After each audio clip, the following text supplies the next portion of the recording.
Wesh la famille, j'espère que vous allez bien. On se capte les gars pour une nouvelle vidéo. Aujourd'hui on se retrouve pour une vidéo sur vous, voilà, sur vous les joueurs qui nous avez fait des retours positifs, négatifs ou des remarques sur Parallel. Et donc on va faire un peu une update de tout ce qui a été dit et de tout ce que la team a fait de son côté. Donc Clover Game, mon équipe créative qui s'occupe de Parallel. Et vraiment vous allez voir qu'il y a des choses intéressantes. Là vraiment c'est les coulisses, ça va être un peu une vidéo update générale de ce qui s'est passé ces derniers temps. Parce qu'il y en a qui posent des questions sur Parallel et tout, c'est mieux de répondre en vidéo. Donc c'est parti. Donc déjà, Parallel se porte bien, il continue d'être update, donc la map continue d'être update, etc. Il n'y a pas de souci. Et on est très proche des joueurs sur notre Discord, où du coup on reçoit des messages d'Américains ou de Français, etc. N'importe qui du coup joue à la map et nous fait des retours. Tout d'abord, au lancement, il y a beaucoup de joueurs qui s'étaient plaints des niveaux, qu'ils étaient chers. Alors, il faut savoir que dans les roguelikes, la plupart du temps c'est super cher. Les niveaux pour augmenter, des fois il y a certains roguelikes qui sont très populaires sur Fortnite.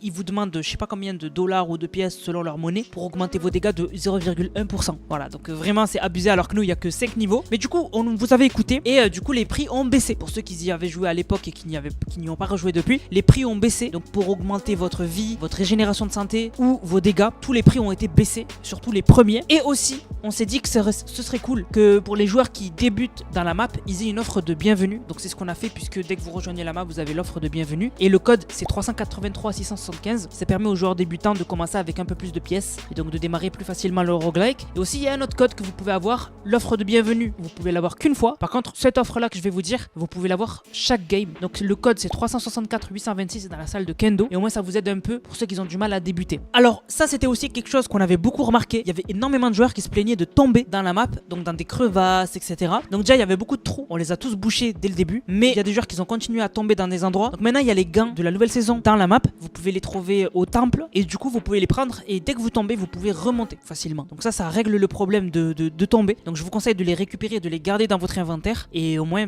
du coup vous ne pourrez plus tomber et perdre votre progression. Même si c'était voulu dans la map, on comprend que ça frustre. Au niveau des armes, on s'est dit que ça serait cool quand même de changer le gameplay. Parce que le roguelike en soi il change pas. Mais par contre on peut changer le gameplay au niveau des armes. Donc on a ajouté pas mal d'armes. Donc les armes de cette saison, celles qui pouvaient assez bien coller à la map, il faut les trouver. Elles sont cachées. Donc ça aussi ça vous donne un objectif en plus de les trouver, de fouiller un peu les recoins de la map. D'ailleurs il y en a qui les trouvent très rapidement. À chaque fois ça nous impressionne. On les met genre 20 minutes après, il y en a qui les ont déjà trouvés, donc c'est fou, vraiment c'est dingue. Et aussi on a ajouté des nouvelles armes, que ce soit permanentes ou temporaire. Et du coup la boutique temporaire, on s'est dit que ce serait à vous de décider. Donc en fait dans notre Discord on a fait un salon où vous pouvez demander des armes à ajouter dans la boutique temporaire, et celles qui ont le plus de votes on les ajoute. Je trouve ça trop bien. Alors des fois il y a des armes que vous demandez, on ne peut pas les ajouter parce que ça va peut-être créer des glitches dans la map. Mais sinon vous pouvez dès maintenant dans notre Discord, donc le Discord de Clover Game, proposer une arme que vous voulez voir dans la boutique temporaire, et si elle est bien votée, vous la verrez dans la boutique temporaire, et ça c'est cool. Alors aussi dans le dernier patch qui date d'il y a pas trop longtemps, on a ajouté aussi le classement solo de speedrun. Donc il y avait le speedrun de groupe, mais il n'y avait pas le speedrun solo. Là maintenant c'est ajouté. Donc vous pouvez speedrun la map en solo et apparaître dans le classement. Donc ça c'est cool, je trouve c'est un bon ajout. Alors aussi pour les changements qui ont été demandés sur la map, on en a eu pas mal. Tout d'abord il y en a qui demandaient la cabine pour changer de skin dans la map et ne pas avoir à quitter, changer de skin et revenir. Alors ça, la cabine, je crois que ça coûte 5000 de mémoire dans la map. Faut savoir que dans l'UEFN, donc que tu fasses la map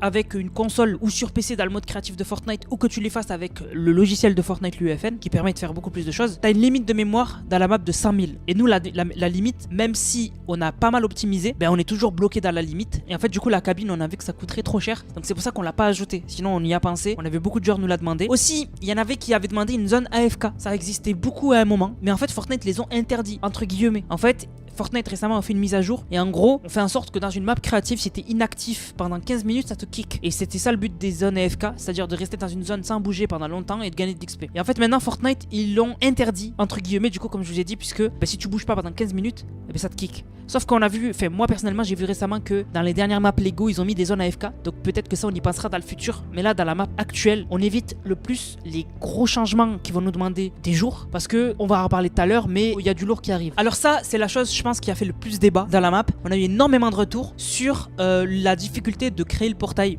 Donc on a eu des retours et beaucoup aussi d'Américains qui sont venus nous voir sur Discord, qui ont fait des pavés, qui ont dit que c'était très compliqué de faire le portail. Donc toutes les gemmes et après de les mettre pour avoir le portail. Alors le portail en fait, nous, de base, on l'a déjà expliqué, mais je vous le réexplique. Le roguelike de base, c'est tout le temps la même chose. Et on s'est dit qu'on allait faire un objectif sur le long terme qui va vous prendre des semaines ou des mois. Et au moins, ça vous donnera un objectif sur le long terme. Et c'était ça le portail de base, l'idée. Mais sauf qu'il y en a qui ont voulu l'avoir trop vite. Le but, c'était pas que vous l'ayez en 2 jours ou en quelques jours ou en une semaine. Vraiment, le portail, le but, c'était de l'avoir en 1 mois, 2 mois. D'ailleurs, récemment, il y en a qui l'ont fini là, à peine maintenant. Donc, c'était vraiment un objectif sur le long terme. Et c'est pour ça, en fait, je pense que de plus en plus, les jeunes, ils aiment pas attendre et ils veulent tout vite. Mais vraiment, le but du portail, c'était justement que ça prenne du temps, justement. C'est un peu comme moi, je faisais beaucoup aussi l'analogie, je sais pas si on dit ça comme ça, mais la comparaison avec un trophée platine sur un jeu sur PS5, fait sur PlayStation. Un jeu où que tu dois platine, on va te demander de faire le jeu à mode facile, à mode moyen, à mode difficile, de choper les trucs les plus compliqués dans le jeu, etc. Ça va te prendre des semaines, des mois pour avoir le trophée platine. Mais là, c'était pareil. Le but, c'était d'avoir un objectif platine, entre guillemets, qui est long. Voilà, donc c'est pour ça que le portail était compliqué. C'est pour ça qu'on n'a pas changé. Mais on a pris en compte vos retours et on en reparle tout à l'heure. Ça, c'est un détail aussi auquel on n'avait pas pensé. Beaucoup de joueurs nous en ont parlé. Alors, pour les joueurs qui sont devenus trop forts sur la map,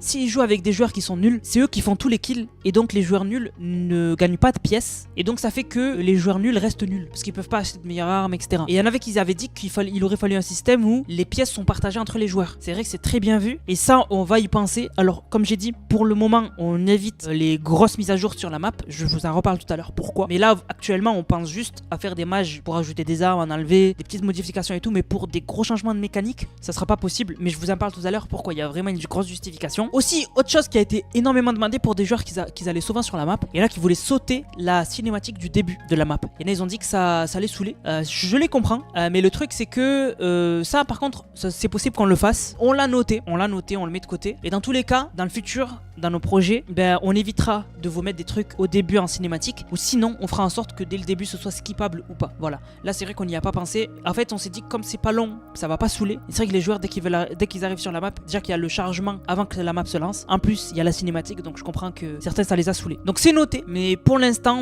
j'ai pas de date à vous donner si ça sera corrigé ou pas. Parce que je vais vous en parler juste tout à l'heure. Sinon, au niveau du bunker, le bunker est ouvert maintenant. Hein. Vous pouvez trouver le code et l'ouvrir. Et du coup, à l'intérieur, vous avez les joueurs, ils ont trouvé une radio où il y a écrit qu'on ne peut pas la réparer pour le moment, mais il faudra la réparer. Il va falloir du coup garder un œil sur le bunker et surtout garder un œil sur le site parallelfn.com. Je vous rappelle qu'il y a un site lié à la map. Donc voilà. Du coup, la grosse annonce autour de Clover Game récemment, donc mon studio créatif, c'était l'annonce du coup de Parallel 2. Parallel 2 a été annoncé. On a vu un succès de ouf et on s'est dit que c'était le moment de mettre les bouchées doubles. Et donc du coup, on a annoncé Parallel 2, donc la suite de Parallel 1. D'ailleurs, il y a cette image et du coup, l'image parle d'elle-même. Voilà, vous avez juste à regarder pour que vous ayez déjà des petits détails sur Parallel 2. Quand on a posté l'image de l'annonce de Parallel 2, il y en a qui m'ont demandé c'est quand. Et du coup, ça prouve que quand on a mis, parce que du coup, nous sur l'image, on a mis la date. Il y a écrit août-septembre. Enfin, arrive août-septembre et c'est même écrit en anglais. Mais il y en a qui l'ont pas vu. On le note ça. Et dans le futur, je pense qu'on mettra encore plus en avant les dates et les petits détails. Même si c'est pas un détail, c'est bien montré sur l'image. Mais si les joueurs l'ont pas vu, c'est que c'est de notre côté de faire un effort pour rendre le truc plus simple à voir. Et donc du coup, on fera plus attention dans les prochaines annonces. Mais du coup, oui, Parallel 2 arrive pour le mois d'août-septembre. Alors vous vous doutez bien que si c'est août-septembre, c'est que ce sera plus fin août, début septembre, entre les deux, plutôt que début août. Hein. Parce que là, du coup, on va arriver à un août. Il y en a qui vont me dire, Anas, est-ce que bientôt on a des infos?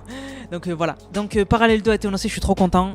Franchement, c'est un truc qui me tient à cœur. Et du coup, ce qui est cool, c'est que grâce à vous tous, que ce soit positif ou négatif, on a énormément de retours sur Parallel 1, plein d'infos, plein de réactions à chaud sur ce que les joueurs voulaient, que ce soit méchant ou gentil, ça on s'en fiche dans tous les cas. Mais juste, on a eu énormément de retours. Donc vous devez bien noter que dans Parallel 2, tout ce que vous avez demandé, toutes vos attentes, tous vos retours, tout a été noté et tout a été pris en compte. Et du coup, c'est pour ça que je vous disais tout à l'heure qu'on évite les grosses mises à jour dans Parallel 1 parce que l'équipe est à fond sur Parallel 2. L'équipe se la bute, je vous le dis, ils terminent des fois la journée en dépression. Voilà, c'est pas on rigole pas de la dépression, mais c'est une manière de parler. Vraiment, la journée, des fois, je vous jure, les gars, l'équipe ils terminent la journée, ils en peuvent plus. Vraiment. Parce que c'est de la journée entière à dev pour qu'au final, des fois, t'as passé 3-4 heures dans la journée à régler un truc qui marchait au début et qui marche plus. Donc voilà, c'est pour ça qu'on évite les grosses mises à jour sur Parallel 1 pour pas prendre de retard sur Parallel 2. Donc de toute façon, on vous tiendra au courant et ce genre de vidéo là, on va en refaire. Mais voilà, Parallel du coup, c'est toujours disponible. Il y a toujours des mises à jour, plein de nouveautés. Si vous avez pas fait la map depuis l'annonce, faites-la parce que c'est beaucoup mieux pour Parallel 2